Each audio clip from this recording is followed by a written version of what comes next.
दोस्तों, आप सभी का प्रकाश कोचिंग क्लासेस के यूट्यूब चैनल पर हार्दिक स्वागत है। और इसे शिक्षा का क्षेत्र आपके नई तकनीक की ओर बढ़ रहा है, तो जितने भी आपके शिक्षा का क्षेत्र है सभी में आप अपने घर बैठे तैयारी कर सकते हो।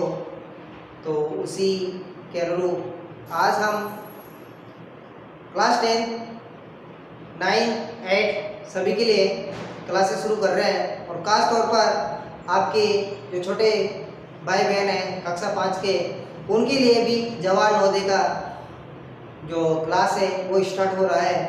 तो आप सभी से अनुरोध है इस चैनल को ज़्यादा से ज़्यादा सब्सक्राइब करें, क्लास को ज़्यादा से ज़्यादा शेयर करें ताकि सभी बच्चे इसको देख सकें। और आज की क्लास आपके इंग्लिश ग्रामर सेशन से संबंधित होने वाली है, जो सभी क्लासेस के लिए इम्पोर्टेंट है। तो आप इसको देखना ना भूलें और ज़्यादा से ज़्यादा इसको शेयर करें। तो टाइम वेस्ट ना करते हुए अपन चलते हैं क्लास की ओर कि आज का सेशन हम किस टॉपिक पर आधारित है। तो आज का टॉपिक आपके 10 संबंधित है। तो देखिएगा, शुरू करते हैं। तो देखिएगा, तो आपका पहला ही टॉपिक है टेंस। तो ग्रामर सेशन आपकी जो टेंस है वो आपके लिए बिल्कुल इम्पोर्टेंट है। तो इसके बिना अपन कुछ भी नहीं कर सकते। जैसे अपना टेंस याद हो जाता है, अपने को अच्छी तरह से याद है, तो इसके बाद में जो भी चैप्टर आपके चलने वाले हैं वो अच्छी तरह से आपको समझ में आ जाएंगे। तो उन चैप्टर को समझने के लिए आपको टेंस का जो नॉलेज है वो होना ज़रूरी है। तो उस नॉलेज की पूर्ति के लिए हम आपके साथ जुड़ने वाले हैं। तो इस क्लास को ध्यान से देखिएगा और स्टार्ट करते हैं। और आपको डेली क्लास मिलने वाली, तो सभी बच्चे हमसे जुड़िए। तो देखिएगा आज तो पहला टॉपिक अपना टेंस। तो टेंस होता क्या है, ये टाइप से अपना समय है, इसको बोल सकते हैं अपन काल। क्या बोल सकते हैं अपन? काल बोल सकते हैं या समय बोल सकते हैं। तो टेंस वही है जैसे कि अपना टाइम एंड एक्शन होता है। टाइम एंड एक्शन कि कार्य के अनुसार, समय के अनुसार जो भी कार्य करते हैं अपन, तो वही चीज़ें हैं। तो ध्यान से देखिएगा, अपन टेंस को उसकी डेफिनेशन के अनुसार समझेंगे, अंडरस्टैंड करेंगे। तो देखिएगा, tense change the form of verb to express the time of an action. क्रिया का वो रूप, क्रिया का वह रूप जो कार्य के समय के अनुसार परिवर्तन होता है, कार्य के समय के अनुसार परिवर्तन होता है। Tense change the form of verb, क्रिया का वो रूप जो परिवर्तन होता है, किसके अनुसार परिवर्तन होता है, किसके अनुसार चेंज होता है, किसके अनुसार उसमें बदलाव आता है, किसके अनुसार बदलाव आता है उसमें? टाइम ऑफ एन एक्शन, कार्य के समय के अनुसार उसमें बदलाव आता है। तो जैसा कार्य होगा और वैसा समय का उसके अनुसार क्रिया का रूप चेंज हो जाएगा। जैसे फर्स्ट है, सेकंड है, थर्ड है, फोर्थ है, फिफ्थ है, तो ये क्रिया का रूप होता है। तो ये इस प्रकार से आपका चेंज होने वाला है। तो टेंस आप सभी जानते हो कि कितने प्रकार का होता है। टेंस एक होता है बेटा टाइम। टेंस हमें बताएगा टाइम बताने वाला कि टाइम कितने प्रकार का होता है बेटा। जैसे अपना टाइम होता है प्रेजेंट, पास्ट और फ्यूचर। तो प्रेजेंट टेंस, पास्ट टेंस और फ्यूचर टेंस। तो प्रेजेंट टेंस की हम बात करते हैं तो ये होता है वर्तमान काल। क्या हो जाएगा? वर्तमान काल। जो भी गतिविधियां अपने इसी समय चल रही है वो आएगा आपके प्रेजेंट टेंस में। जो समय निकल गया है, जो कार्य हमने पहले कर लिए है उसका समय निकल गया है, वो आएगा आपका पास्ट में। इसमें आएगा पास्ट में आने वाला है, इसमें आएगा पास्ट में आने वाला है। और जो आने वाला समय है, आने वाला समय है, अपन उसमें गए, हमें पता नहीं है कि उसमें क्या होने वाला है। हम उसमें केवल इमेजिन कर सकते हैं, सपने देख सकते हैं, कल्पना कर सकते हैं। वो टेंस होता है अपना फ्यूचर टेंस। इसका अपन अनुमान ही लगा सकते हैं, सपने देख सकते हैं, लेकिन हमें पता नहीं होता है कि अपने फ्यूचर में क्या होने वाला है। तो ध्यान से देखिए बेटा, ये क्लास बिल्कुल इम्पोर्टेंट है। सभी बच्चे इसको ध्यान से देखें और समझें। इसको समझने के बाद में आपका जो भी बेसिक मेथड है वो क्लियर होने वाला है। तो सबसे पहले जब भी हम टेंस पढ़ते हैं तो ध्यान से देखिएगा बेटा, प्रेजेंट टेंस, पास्ट टेंस और फ्यूचर टेंस। तो आपके प्रत्येक टेंस के चार भाग होते हैं, 4 भागों में हम डिवाइड करेंगे प्रत्येक टेंस को। प्रत्येक टेंस आपका कितने भागों में डिवाइड हो जाएगा, 4 भागों में आपका डिवाइड होने वाला है।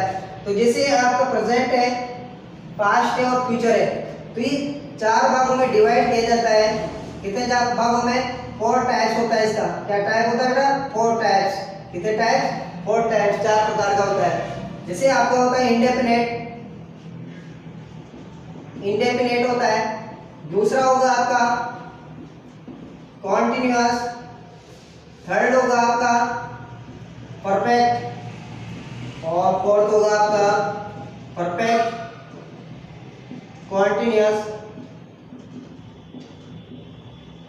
इस प्रकार से अपन इसको बांट सकते हैं। इससे हो जाएगा आपका present indefinite, present continuous, present perfect, present perfect continuous. तो इसी प्रकार से अपन प्रत्येक टेंस को डिवाइड कर सकते हैं। तो आइए हम देखते हैं कि किस प्रकार से इसका डिवाइडेशन होगा, इसके अंतर्गत हम क्या पढ़ने वाले हैं। तो ध्यान से देखिएगा बेटा, प्रत्येक टेंस होता है जिसको अपने 4 भागों में डिवाइड किया है। जैसे अपन ने ले लिया प्रेजेंट इंडेफिनिट टेंस, इस टेंस को पढ़ेंगे तो इसमें भी आपका इस टेंस को अपन सेंटेंस के आधार पर 4 भागों में डिवाइड करने वाले हैं, 4 टाइप्स में डिवाइड करने वाले हैं। वो 4 टाइप्स होगी आपकी। तो देखिएगा बेटा, जैसे सेंटेंस पढ़ने वाले हैं अपन इसमें, इन चारों में अपन सेंटेंस पढ़ने वाले हैं। वो होगा पहला अफर्मेटिव सेंटेंस, ये बोला जाएगा आपका सकारात्मक वाक्य। दूसरा है आपका नेगेटिव सेंटेंस, ये होगा आपका नकारात्मक वाक्य। थर्ड हो जाएगा आपका इंटेरोगेटिव सेंटेंस, ये हो जाएगा आपका प्रश्नवाचक वाक्य, जिसमें आपसे प्रश्न किया जाता है, उत्तर पूछा जाता है। तो ध्यान से देखिए बेटा, लास्ट वाला है अपना इंट्रोगेटिव प्लस नेगेटिव, जो आपका प्रश्नवाचक भी होता है और नकारात्मक भी होता है। लेकिन इन वाक्यों को बनाने के लिए, इन वाक्यों को मेकिंग करने के लिए, इन सेंटेंस मेकिंग करने के लिए किस प्रकार से हम इसको बनाएंगे, उस प्रकार की आपको देखना होगा। तो इस क्लास को ध्यान से देखिएगा, बिल्कुल इजी मेथड से क्लास चल रही है और आपको इसको ध्यान से देखना है। अगर आप इसको ध्यान से समझते हो तो आपकी पूरी की पूरी चीज़ आपकी फिट बैठेगी और 100% गारंटी देता हूँ कि आपके ये दिमाग में छप जाएगी। जिंदगी भर नहीं भूलोगे, केवल आप जुड़े रहिएगा। तो ध्यान से देखिए बेटा, अब इन्हीं चीज़ों में से अपन सेंटेंस बनाएंगे। सेंटेंस वो जो वाक्य होता है, वो वाक्य कैसे बनता है देखिएगा। तो सभी बच्चे इसमें ध्यान दें। तो आप आगे देखिएगा, तो गारंटी लेता हूं आपको टेंस सिखाने की। तो सेंटेंस निर्माण कैसे करेंगे, बनाएंगे कैसे। तो सेंटेंस बनाने के लिए अपने पास है, एक तो है सब्जेक्ट, एक होता है बेटा वर्ब और एक होता है ऑब्जेक्ट। ये होता है आपका कर्ता, क्या हो जाएगा? कर्ता हो जाएगा। ये होती है आपकी क्रिया। अब क्रिया होती है आपकी, एक तो हेल्पिंग वर्ब और दूसरी होती है मेन वर्ब, और ये हो जाएगा आपका कर्म। क्या हो जाएगा? कर्म हो जाएगा। अब देखिए इसमें कि आपका जो सब्जेक्ट होता है वो क्या होता है बेटा, आपने कभी पढ़ा होगा, लेकिन किस प्रकार से बताया होगा, समझ में नहीं आया होगा। तो ध्यान से देखिएगा बेटा, आपको यार 100% प्रत्येक चीज समझ में आने वाली है। तो देखिएगा, इंग्लिश में अपन सब्जेक्ट को 2 भागों में डिवाइड कर सकते हैं, 2 टाइप्स में। जो आपका सब्जेक्ट होता है उसको अपन 2 भागों में बांट सकते हैं। कितने भागों में बांट सकते हैं सब्जेक्ट को? 2 भागों में बांट सकते हैं। कितने भागों में बांट सकते हैं बेटा? 2 भागों में अपन डिवाइड कर सकते हैं। तो देखिएगा, ये सब्जेक्ट होता है बेटा आपका सब्जेक्ट, ये अपन 2 प्रकार का होता है। कितने प्रकार का सब्जेक्ट होता है? 2 प्रकार का, 2 प्रकार का सब्जेक्ट होता है। तो अब 2 प्रकार का कैसे होता है? इंग्लिश लैंग्वेज में अपन सब्जेक्ट को 2 प्रकार से बांट सकते हैं। वो है आपका सिंगुलर सब्जेक्ट। क्या हो जाएगा आपका? Singular subject.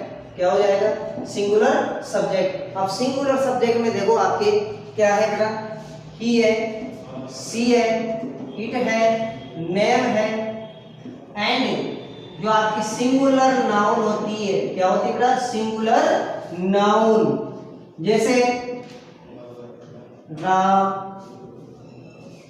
सीमा, बॉय, गर्ल, ये क्या है? नाउन है। सिंगुलर नाउन होती है, ये क्या है आपका? सिंगुलर सब्जेक्ट कहलाएगा। प्लूरल सब्जेक्ट, दूसरा होता है आपका प्लूरल सब्जेक्ट। क्या हो जाएगा बेटा? Plural subject. अब प्लूरल सब्जेक्ट क्या होता है, इसको ध्यान से देखना बेटा आगे कि प्लूरल सब्जेक्ट क्या होता है। इसमें आपके आ जाएगा वी, यू, दे एंड जो आपकी प्लूरल नाउन होती है, प्लूरल नाउन जैसे boys, girls, Ram and Shyam. तो देखते रहिए बेटा, आपके लिए बिल्कुल इंपॉर्टेंट है, शानदार है क्लास, देखना मत भूलना। तो देखिए बेटा आपके सामने जो आपको बताया गया है कि जो सब्जेक्ट होता है, कर्ता होता है, वो मुख्य रूप से इंग्लिश में दो प्रकार का होता है। किस प्रकार से अपन डिवाइड कर सकते हैं? दो प्रकार से। वो दो प्रकार का होता है आपका, एक तो सिंगुलर सब्जेक्ट और प्लूरल सब्जेक्ट की बात करते हैं। अब प्लूरल सब्जेक्ट और सिंगुलर सब्जेक्ट आपके सामने, जैसे he, she, it, name and singular noun क्या होता है? सिंगुलर सब्जेक्ट की बात करते हैं। और प्लूरल सब्जेक्ट हो जाएगा we, you, them, plural nouns जैसे boys, girls, Ram and Shyam, ये क्या हो गया बेटा? प्लूरल नाउन हो गया। अब एक सब्जेक्ट और बचा है आपका आई। जैसे आपने देखा होगा आई आपका जो सब्जेक्ट होता है मैं, ये ना तो आपका सिंगुलर होता है ना ही प्लूरल होता है, ठीक है। ये केवल टेंस के आधार पर प्लूरल बन जाता है, सिंगुलर बन जाता है, केवल आपको इतना सा ध्यान रखना है। अब चलते हैं अपन प्रश्न की ओर। ये पढ़े अपने सब्जेक्ट, अब प्रश्न की ओर चलते हैं कि प्रश्न कितने प्रकार के होते हैं। कि जो आपने प्रश्न पढ़ा, प्रश्न ये होता है आपका तीन प्रकार के, फर्स्ट, सेकंड और थर्ड, ये होता है। अब फर्स्ट जो प्रश्न होता है, थर्ड प्रश्न होता है, सेकंड प्रश्न होता है, इसमें कौन कौन से सब्जेक्ट आएंगे? वो सब्जेक्ट होंगे बेटा आपके, इसमें आएगा आई और वी। क्या आएगा? आई और वी। सेकंड में आपका आएगा यू और थर्ड में आएगा ही, सी, इट, नेम और दे। ये सब क्या है?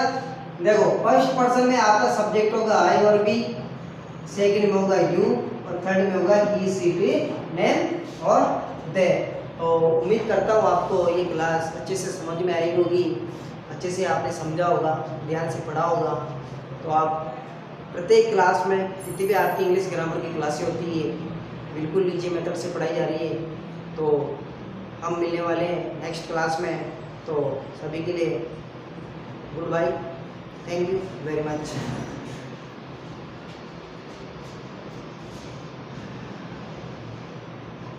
गुड बाय मतलब क्या है कि दोबारा क्लास में